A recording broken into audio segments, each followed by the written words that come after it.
Welcome, everybody. Like I said, just because safety and security is a big thing on everybody's mind, we wanted to make this presentation. A little bit about me before we get started. I grew up in this community. I graduated from Alvin High School, retired from Alvin PD after 30 years as a police captain. Then I came over to the district, and I've been with the district for 6 years now. Most recently with the AISD Police Department as a captain. And in January of this year, I became the Director of Safety and Security. It's a very important thing to our community and to our school community. So let's go ahead and get started. When this was put out for everyone to sign up, there was the comment and question section, and everybody put a question or comment in there. So we had over 278 questions and comments. So I read through every one of those. We tried to get some of the common themes, and so that's how I want to do this presentation, is to answer some of those common questions. So what is Alvin ISD doing to keep our school community safe?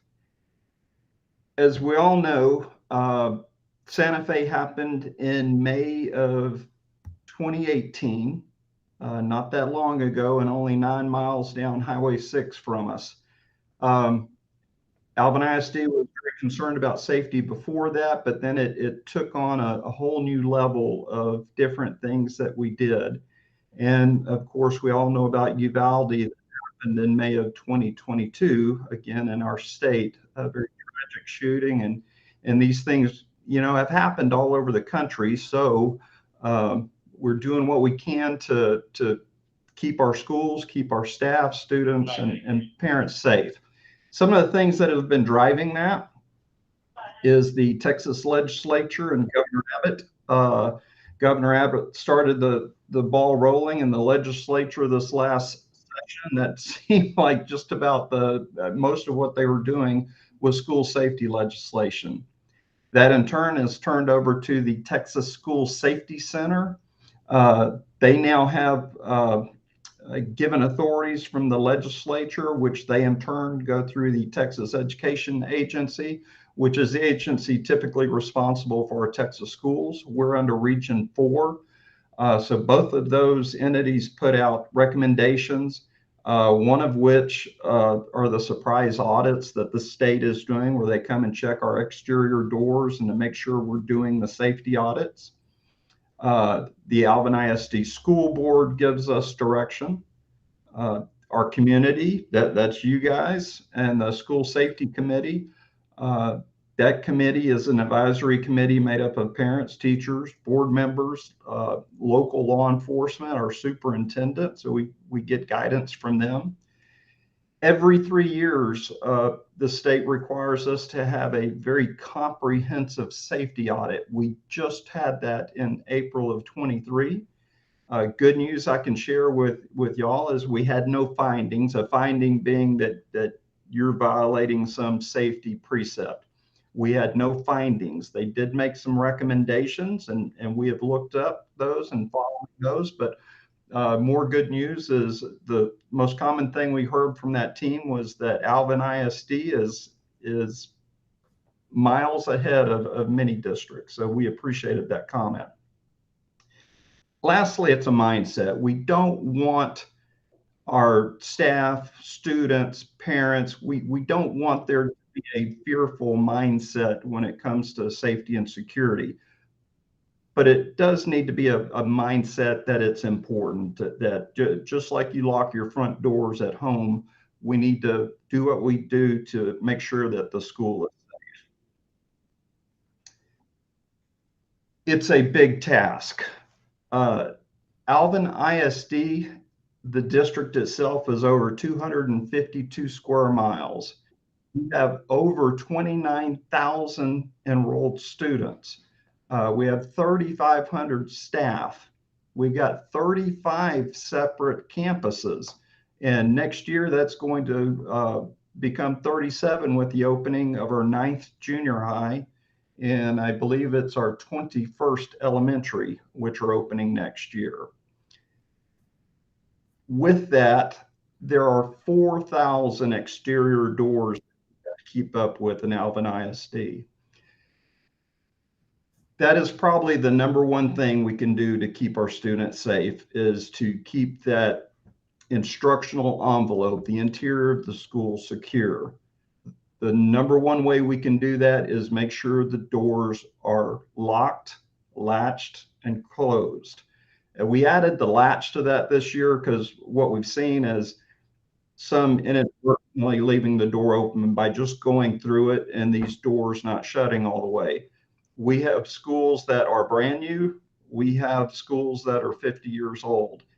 And something about a mechanical devices where you have that much use, it is difficult to keep them in top operating condition. Our maintenance department is phenomenal. If we identify a door that is not operating properly, that is a maintenance priority for them. They will get to it the same day. As far as making sure these doors are locked, it's a team effort. They are checked by our police officers. We have what we call contract officers that help us. Those are officers from local departments that are coming and working extra duty employment for the district. We have funded that to help fill in the gaps where we need more security on campus. Another new thing we've done is we've used our part-time crossing guards as safety monitors. They will come onto our high school campuses and help us do safety checks. The campus staff themselves check the doors every day. And of course, the Texas School Safety Center auditors when they're out. So the doors are checked every day, multiple times a day. One of the things we do is to document some of these checks, or what are called campus safety audits. The state requires one of those per campus per week. The Alvin ISD Police Department requires the officers to do at least two per campus per week. And the officers have done phenomenal. The officers, contract officers, monitors, for the 2022-2023 school year, they did over 6,000 documented campus safety audits. And they've got a digital platform there. They're able to enter that. And that's not to say every time they check the doors, they're doing an audit. They're not. That this is above and beyond. So they've been checked many more times than that. Locked classroom doors, another critical function that this district has adopted as a best practice. To date, in no active shooter situation has an active shooter ever breached a locked door. So those are our two main points of defense for our schools, is keeping our exterior doors locked and our interior classroom doors, while instruction is going on, the doors closed and locked. And I can tell you from my police experience and SWAT and having to breach doors, these doors are quite formidable. They're very, very solid doors. Another common question we had were plans. Do we have plans in place if critical incidents occur? We do. And the multi-hazard emergency operations plan was a state requirement. We already had plans, but we had to put them in a certain format after the state requirement. We have over 15, we call them EOPs, emergency operations plans, from the base plan to active threat, active shooter. What are we going to do if that situation occurs? And that's both from prevention, during event, and then post-event recovery. We have to think about things because, again, with our 252 square mile district and our campuses spread out, we have train tracks, we have pipelines, other hazmat concerns, severe weather. We went into a hole last year on a tornado threat out on the west side. Stadium evacuation, we've actually used that one during a football game also on the west side when we had lightning that came in. I take that back. I'm sorry, that was at a graduation, I believe. Infectious communicable diseases. Well, we did just have a pandemic that we were dealing with. Health and medical and continuity of operations. So we do have these plans. The base plan, the big plan that kind of it all is reviewed annually and has to be submitted to the Texas School Safety Center to be reviewed by that agency. Next question we had, a common theme, had it posed several ways. Do we have police officers on our campuses? And if so, how many? Yes, we do have a police presence on every campus. On our high schools, we have multiple officers. For security purposes, we don't release the exact numbers or the exact assignments. We have both campus-based and patrol officers. I mentioned this earlier. We also have contract officers from our surrounding agencies, and those are officers from municipal, county, state. We've got constables that help out with that that are on our campuses.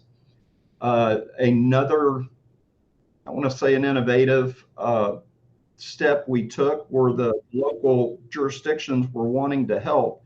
So we have sent out an invitation to them to come and just visit our campuses, both to become familiar with the campus, but also just to see it and be seen. And we've had everywhere from Department of Public Safety, the DPS troopers, to Alvin, Pearland, Manville, Iowa Colony have taken advantage of this, and also some of our constables' offices.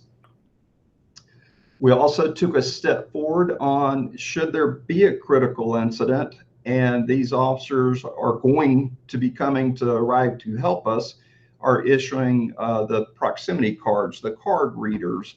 All of our local agencies have either we've been able to enable their current proximity cards for their own systems, or issuing them Alvin ISD prox cards that would allow them to quickly gain entry into all of our schools in the event of a critical incident. Another thing we've done is provide floor plans. We've got our floor plans on a digital platform that is accessible to all of our local agencies. Just something they can pull it up on their phone and be able to see what the floor plan is to any of our schools. Now, let me take a moment to step on that. And I want to thank the parent that sent this. One of the questions was, it was one of our high schools, why are the floor plans of this high school available on the internet? They're not supposed to be, nor do we want them. I was not aware of this, but after reading the question, I immediately went online, and sure enough, it was the floor plans for the high school posted by a local community college. It was done in innocence. Years ago, they had we hosted college classes for them in the evenings, as well as some of the dual credit courses, and they had posted as a convenience for their students. Again, times have changed, but that allowed me to reach out to that organization, and they immediately took the floor plans down. So we're checking on that one. That was a new one for me. So again, I appreciate the input from the parent there. All right, next up, are police officers trained and equipped to deal with an active shooter? Yes. Bottom line, yes. Alvin ISD officers have been trained, and alert, the Advanced Law Enforcement Rapid Response Training, and that is the gold standard for the nation. That started at the Texas State, San Marcos, and it spread throughout Texas, and that was following Columbine. And it is now nationally accepted as the gold standard for law enforcement active shooter training. We go a step further. Alert is awesome, but it's really designed for our municipal agencies that are going to be responding to a campus.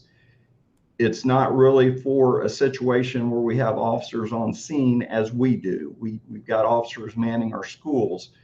So we do what's called a solo officer response. If a critical incident happens, we don't want our officers waiting for backup. They are wearing protective equipment. They are armed. Our students are not, is the bottom line. We have volunteered for this job, and we demand our officers do an immediate response if something like that were to ever happen. And they have committed to that. So one of the new law changes, House Bill 3, was that Texas is now requiring school resource officers or school police officers. And there's a difference there. School resource officer is a local agency contracted by a district to police their schools, or the school can have their own police department, as Alvin ISD does. They are now requiring SROs or school police officers to receive active shooter training every 4 years. I will tell you that Alvin ISD PD, from the inception, we have had that training every year, even before the requirement. This year, we had it twice. We had both the alert and the solo officer training. So we get that training 1 to 2 times a year. Chief Putnell is ahead of his time on that, and we appreciate that. I'm sure I didn't skip one. There we go. What else does actually, I'm sorry, let me back up, folks. Second part of that question was, are the officers equipped to deal with it? I'm just going to leave that one as yes. We, again, the district has been very good on equipping our officers. I'm not going to go into what all that equipment is, but the district has been very supportive of the equipment needs of the officers in the department. So what else does the district do, the campus do, to help keep the safety?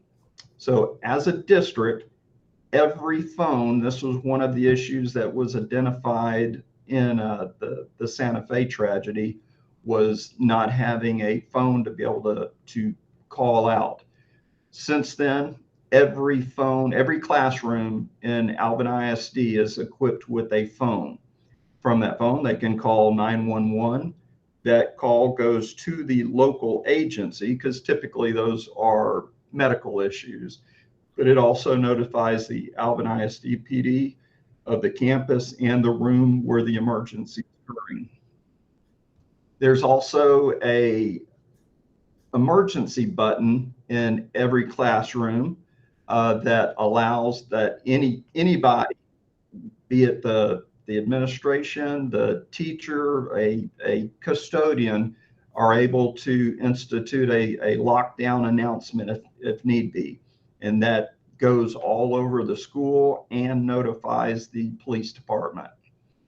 Also located in the school is a lockdown button to immediately lock down all exterior doors, and to the point that every door is locked. And except for police, it also disables the prox cards as a further security measure.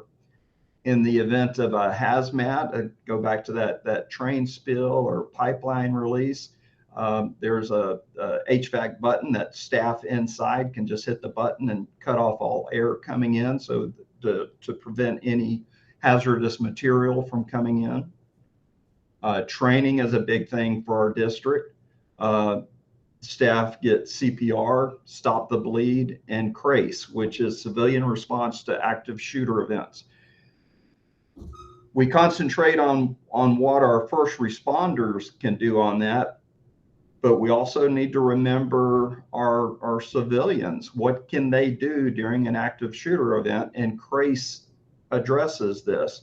So I want to let everybody know that we've offered that, not offered, all staff, it's mandatory that they take that course, but we also offer it to the public. The next offering is going to be October 3rd, here in just a couple of months, October 3rd, 2023, from 6 to 8 p.m. at the Manville High School auditorium there at Manville High School. And that is open. Before you continue, there are a couple questions that maybe we should address now, if you don't mind. So one, I'm going to start from the last one, is there anything that can be done to help workers that don't have any other source for transportation during extreme weather conditions, such as heat or rain.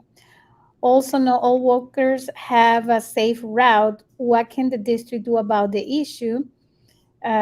These parents have talked to people about this and what will be the next step to make a good change happen. Okay, and that was student walkers. Mm-hmm. Okay, so if to receive bus service, and this is state law, to receive bus service, the child has to be more than 2 miles from the campus, unless it is deemed a hazardous route. For it to be deemed a hazardous route, I mean, think if they're crossing a highway or an extremely busy road. There is a process for that. It goes through transportation, but ultimately it's got to be approved by the school board for that to happen. Okay. And I guess in case of rain or extreme heat or something, the school will contact the parents. And I know I've been in schools, and when there is rain or storm or something like that, they won't let students walk. They will keep the students until it is safe for them uh, to walk, or the parents can come and pick them up. That is a great question. And this came up during the tornado warnings last year. I would ask parents, and I know it's a terribly uh, scary time when your kid is in the school and there's bad weather. I will tell you these schools are substantial commercial grade buildings. In the event of extreme weather, your child is much safer inside the building.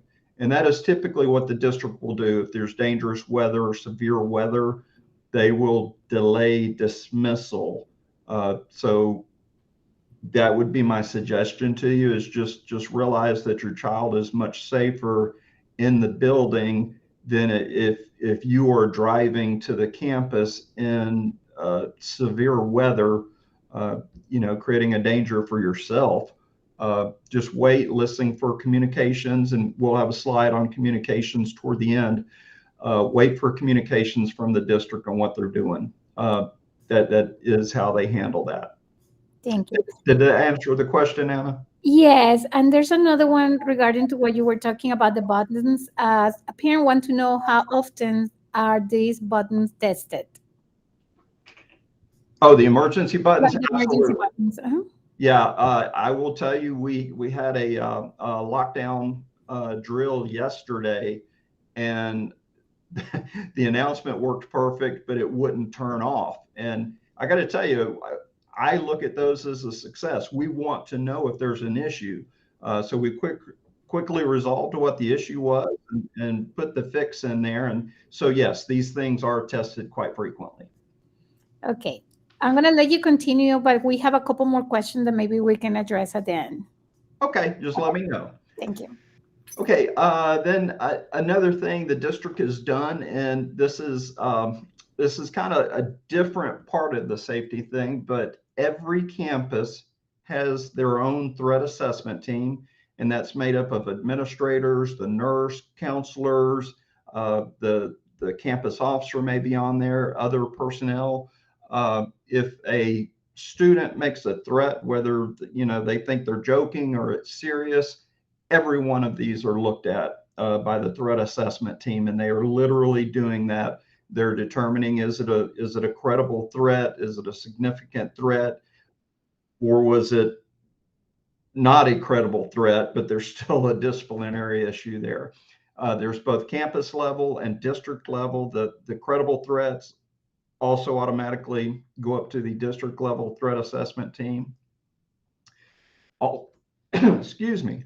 Also, each campus has their own emergency response team, and that team is responsible for making sure that the safety protocols are in place. A wide variety. If there's some kind of medical emergency, anything like that, that campus emergency response team can come into play. Okay, what do we do? I was surprised with how many questions we had on drills. And so I welcome it, but we wanted to make sure this question was in here. What do we do with drills, and what are the efforts to keep from alarming students? Awesome question on that one. So Alvin ISD has adopted the standard response protocol, and that comes from the I Love You Foundation, which was founded by the parents of a child killed in an active shooter situation. It's a phenomenal program. It's been adopted almost universally by districts throughout the country, and that's where we get the terms lockdown, secure, evacuate, shelter, hold. They put these things in place. They've got materials that are free that they provide, and that's the backbone of a lot of our drills and a lot of our procedures. So I'll go through some of them here. Lockdown is the big one. That's where there is a threat outside.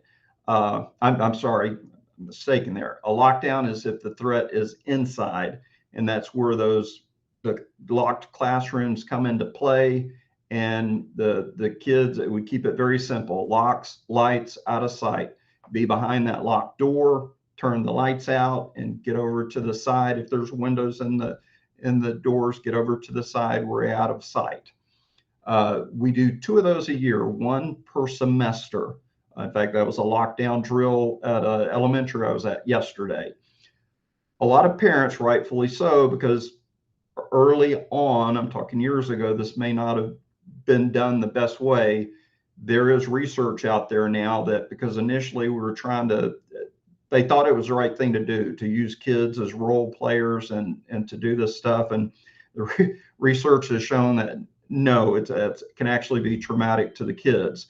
So we go the opposite way now, and it's a muscle memory type thing. These drills are building in the muscle memory so that they can do it, and again, not have the mental trauma that could come with it if we tried to do something more realistic. The campus will typically send out a communication to parents, sometimes a couple days before, sometimes the day of, that parents were doing a lockdown drill today. They'll then, before they do the drill, they'll get on the public address system, or it may have happened that morning, but they'll get on the PA system at the school and say, hey, students, we're about to have a lockdown drill, locks, lights, out of sight. It's a drill only. Your teacher's going to be there to talk you through it. So they've really gone out of their way to try and keep it from alarming the kids. So again, we do 2 of those a year. The secure, that used to be, got locked down there, that's actually lock out. Secure, formerly lockout, is 1 time per year, and that means the threat is outside. Is there some police action occurring? Is it possibly even weather? But it's the threat is outside. They still secure the school, lock the doors, but inside normal operations are going on. Kids are still changing classes, going class to class. Evacuate. That could be in this heat we have right now. If the air conditioner goes out, and we've had that happen, that would be cause for an evacuation, and we've used buses to get them to a nearby school. Somehow something's going on that we need to evacuate the building, and that is 1 time per year. Shelter in place, hazmat. Again, that's if there's a train derailment or a pipeline rupture. That's 1 time per year. Shelter in place weather. Again, we talked about the tornado warning last year. That's done once per year.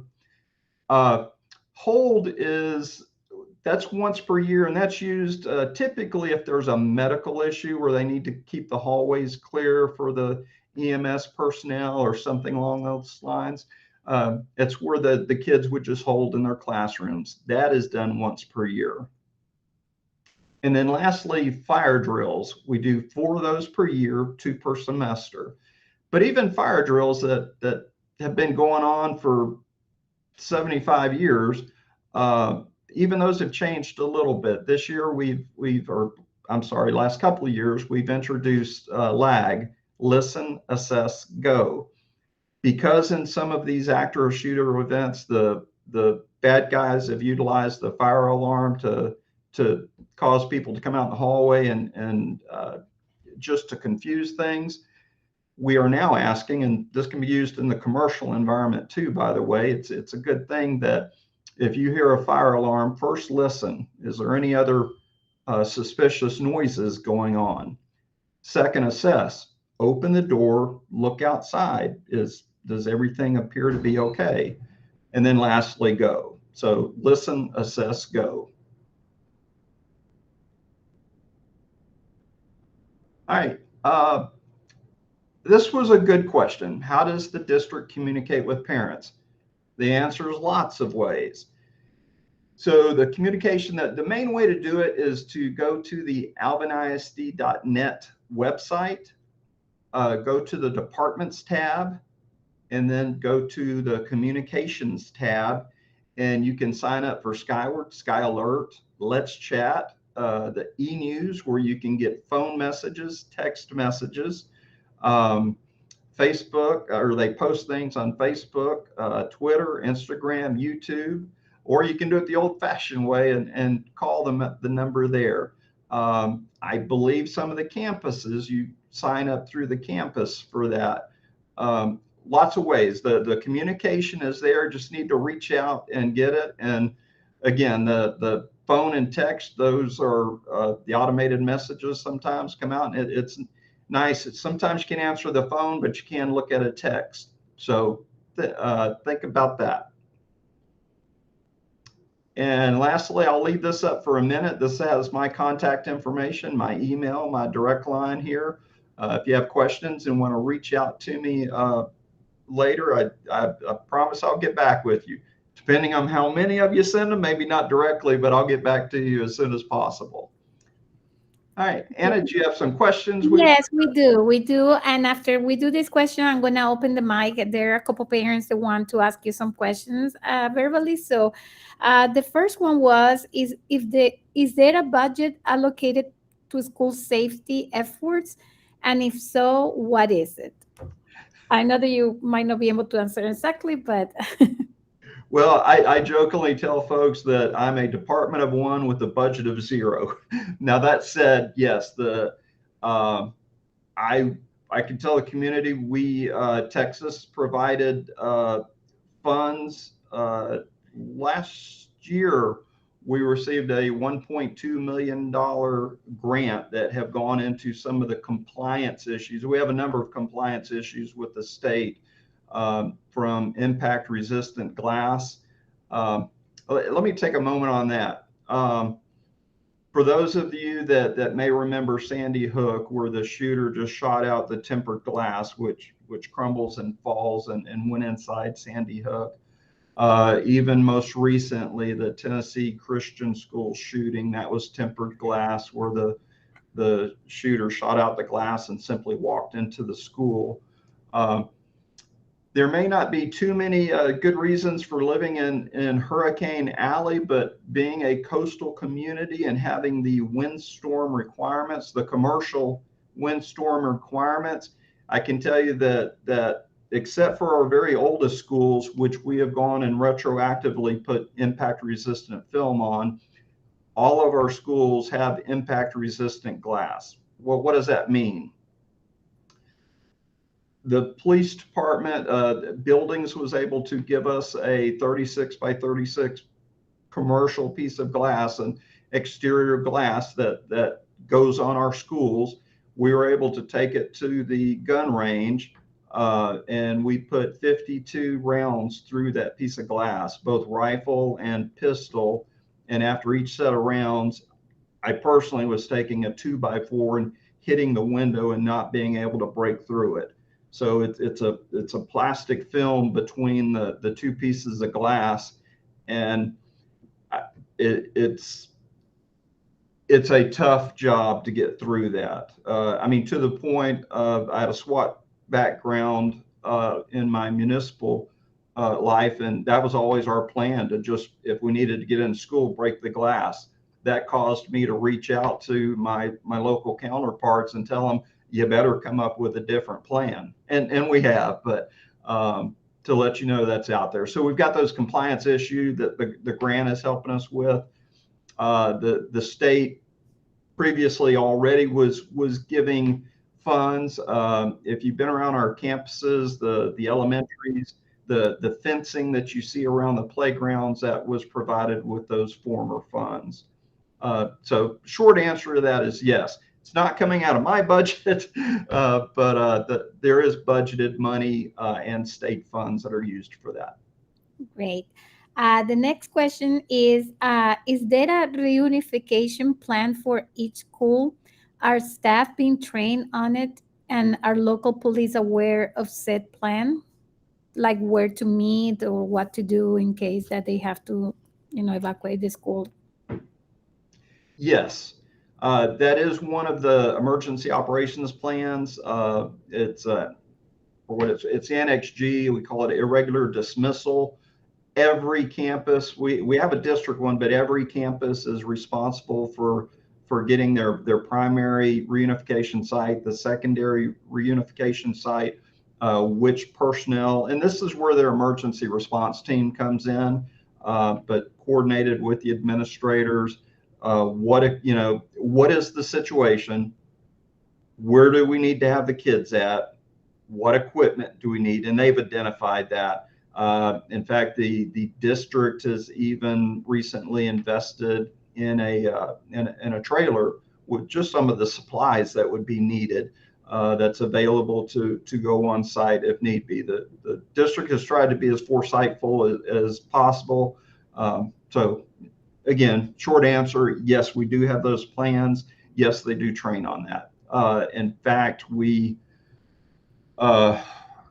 I'm sorry, I can't remember, it was 2 or 3 years ago now, one of our elementaries, the air conditioning system went down. It was darn near as hot as it is now, and we had to relocate that campus to a nearby high school.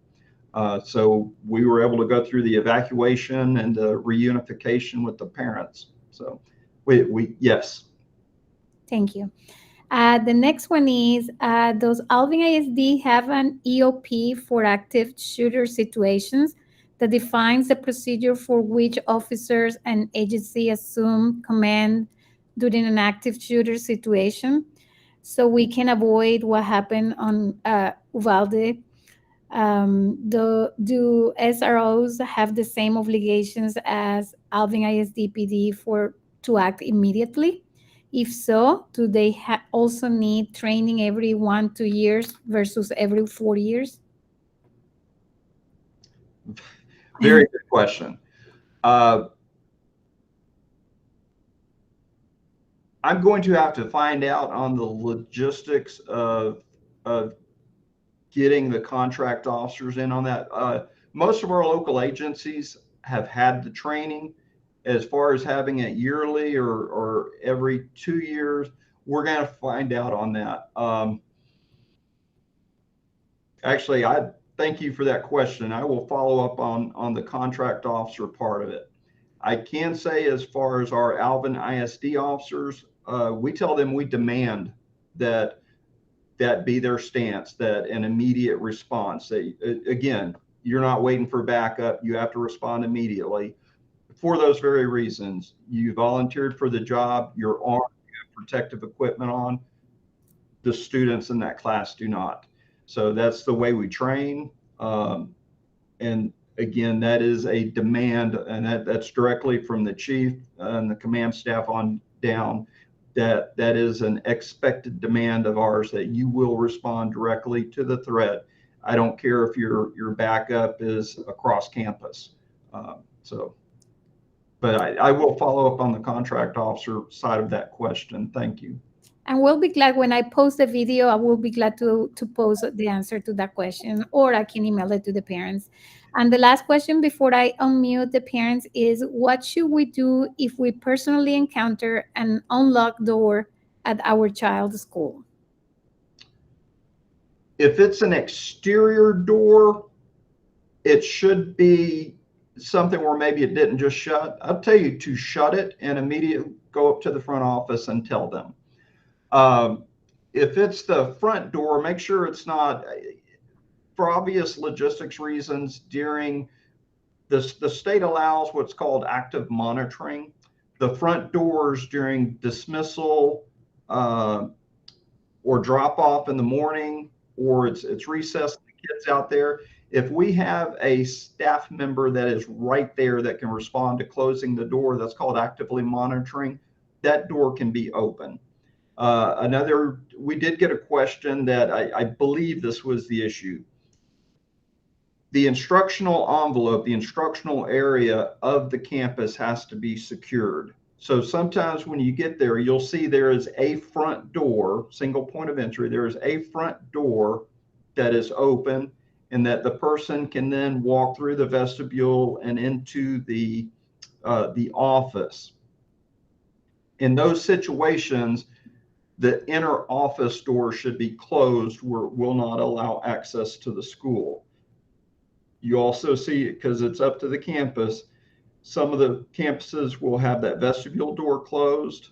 Some of them, and I mean, I hate to say this, but this is where it seems the state of affairs is going, is ultimately the outer door will be closed, and there'll be an intercom, camera intercom type system. We're not there yet.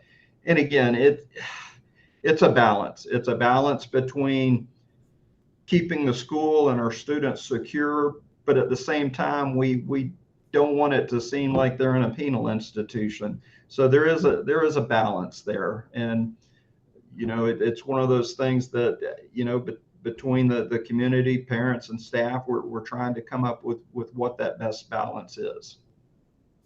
Yeah.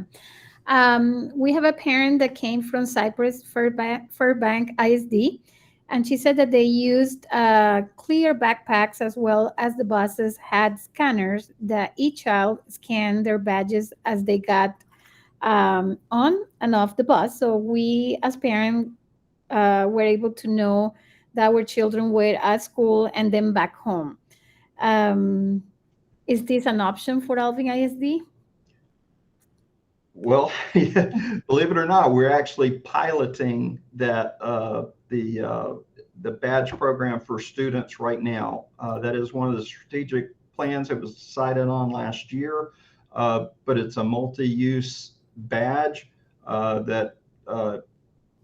Again, we're still in the primary stages of it, but the hope is, the thought is that'll have their it'll be a lunch card, it'll be a library card, it'll be a card for the younger ones getting on the bus, because I believe that system will text the parent automatically when their child gets on the bus, and when they get off and where they got off at. So it's a very promising program.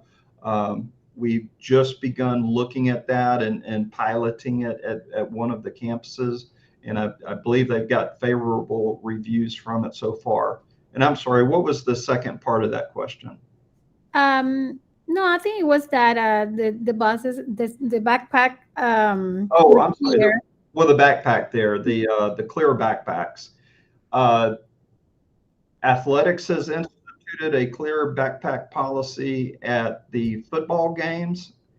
I'm not sure at other athletic events, but at all football games. As far as on the district level, there have been discussions, but I don't think it's gone further than the discussions for right now. That is a concern to share with your child's administrator, so your child's administrator can share that with their own administrators. Yeah, there's a parent at Shadow Creek, that is Shadow Creek High School, that is concerned about the floor-to-ceiling glass. How do you ensure that students stay out of sight during active shooter situation in a school like Shadow Creek High School? That was one I believe the district realizes that was designed a little bit differently. Now, that said, Shadow Creek has a lot of glass. But the outside glass is the impact resistant glass. On the inside, it's been a little while since I've been out there, but I think they use coverings, curtains, and other things. And, barring a major construction project, biggest thing is keeping the threat outside that school.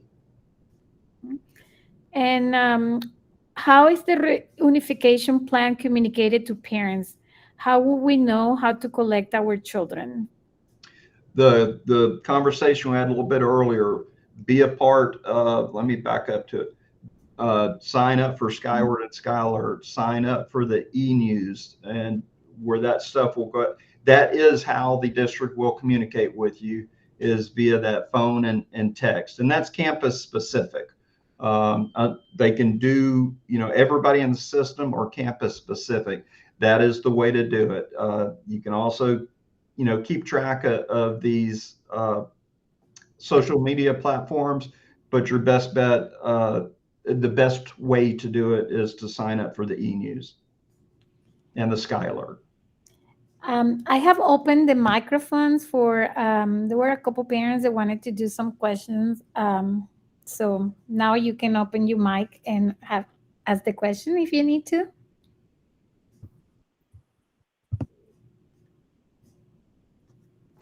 Good afternoon. I was one of the parents that was on the meeting last year and how they implemented that some doors didn't lock on junior highs and they had a phone in the room. But when school started, they had issued supposedly at least 2 police officers or security for every elementary in Alvin. They said that junior high and high school had more.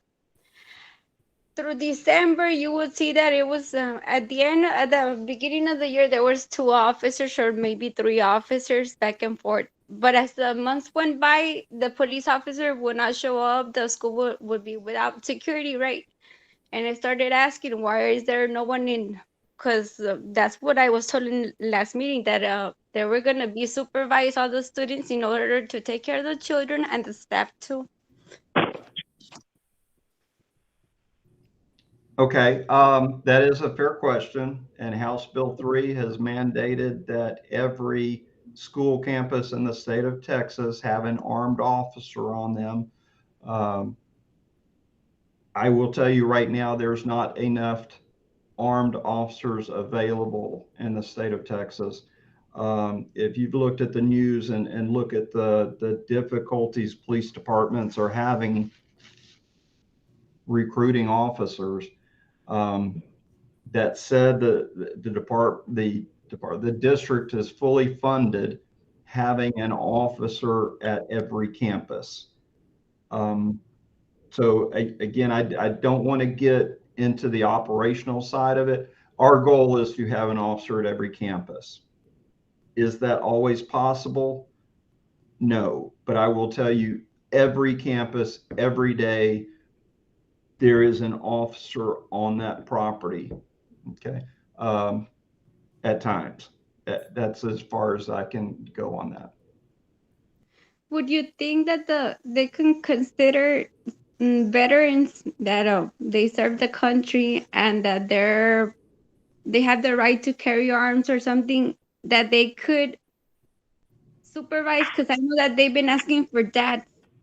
My elementary school were asking for men volunteers to come and check and supervise or something. But do you think that veterans can join some? Because I know that there isn't police officers all the time. I've seen it. I go almost every single week to the school and eat with a child, and I'm aware that they are not there. Right.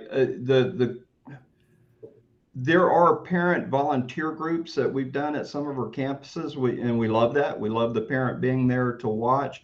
As far as a non-police, a civilian being inside the school with a firearm, the laws are very strict on that for obvious reasons.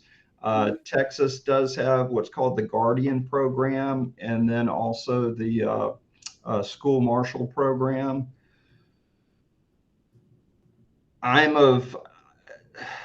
The district right now would prefer the armed officer, because with the officer, you've got the training and the experience and all that. The school guardian program, I believe, is 16 hours of training. The school marshal program is 80 hours of training. But the military veteran officers, they're more than equipped and capable of And every school, I believe, all the children have parents that are part of the military. So I think that's something considered, because we don't want to leave the students and the staff without an actual police officer. Because I know that in the beginning of the year, they're present, but once it gets to the end, they're slacking off and they're not being there. Another thing that I wanted to ask is, I've been seeing that a lot of teachers order the DoorDash deliveries and everything. Is there, I don't know if they can assign the teachers to be allowed to have their lunch in school, or provide them with that, instead of having outside people that are not parents, not staff, come in and drop off things like that. Right. That would be a conversation with your school administrator. But it involves the entire district, since the entire district, they're all teachers and they're all ordering from different places, and you don't want bad people entering district where there's children. Right, but they don't have unfettered access into the school. They still have to go through the front office and be vetted, and people lay eyes on them. So again, that would be a conversation with your campus administrator. Okay. Is there any, we have about 5 more minutes before we need to go. If anybody else have any questions, and again, Captain Fontana, can you put your the slide with your information, so maybe if parents need to reach out to you with additional questions, they can, nothing is stored, then they can contact you, that one. There you go. Thank you. Hi, I have a question. I think that you guys have done a great job of trying to stop people from the outside entering the schools. What are you doing to? I think the clear book sacks is a great idea. I actually asked our administrator about clear book sacks, but what are you doing to protect students from disgruntled students or other students who may have an issue? So, very good question. And from the, UNCED is the obvious mental health component here. So I briefly mentioned the behavioral threat assessment teams. Every campus has one, the district has one, and every threat, every comment, whether it's from a 10-year-old to a 17, 18-year-old student, they are all investigated. The police department is involved in those as well, by doing home visits with the family. And that home visit is to get the parents involved as well. And basically, it's truly a threat assessment. What is going on with this child? Why was this comment made? Why did this behavior occur? And to do that threat assessment to determine, is there a threat of future issues? It's not a magic ball, but it is a best practice across the country to try and intervene early in these situations.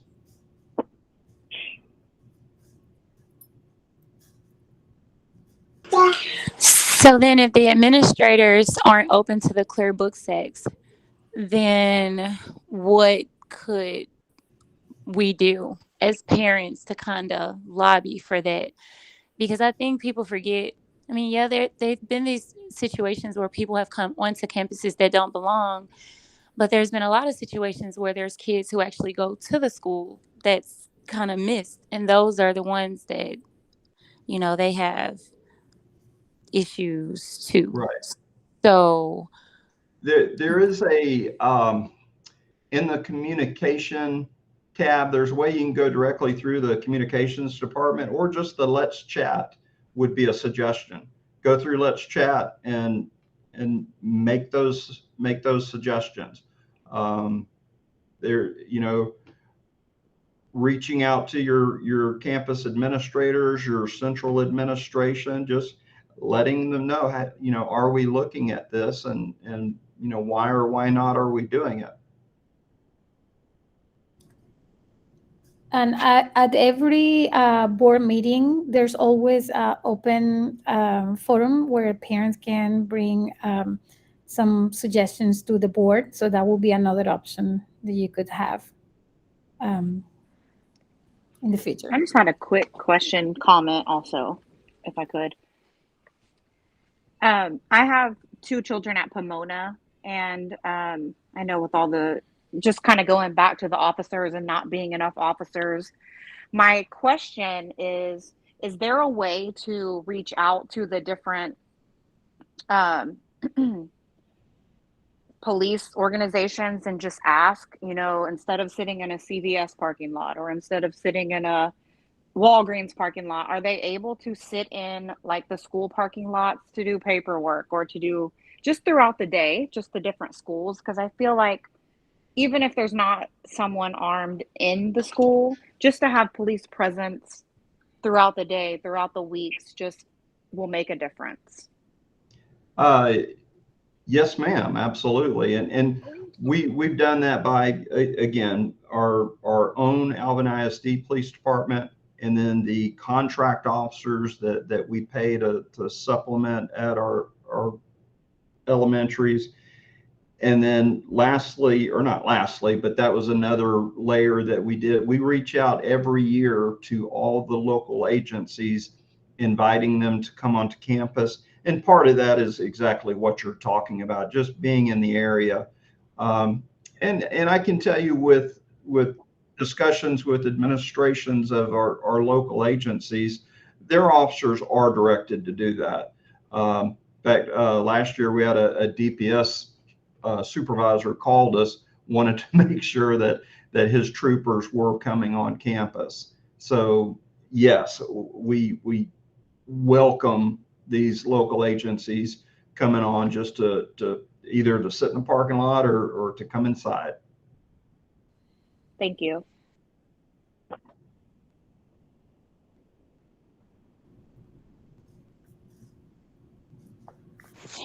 Last year, they had mentioned that there wasn't any security for extracurricular activities, only during school hours, but not for the children that stay after school. Has that changed? I can tell you that Alvin ISD PD pays a lot of overtime being at outdoor activities. So it may depend on what you mean, but I know at the secondary, junior high and high school events, there should be an officer there. There's typically an officer there.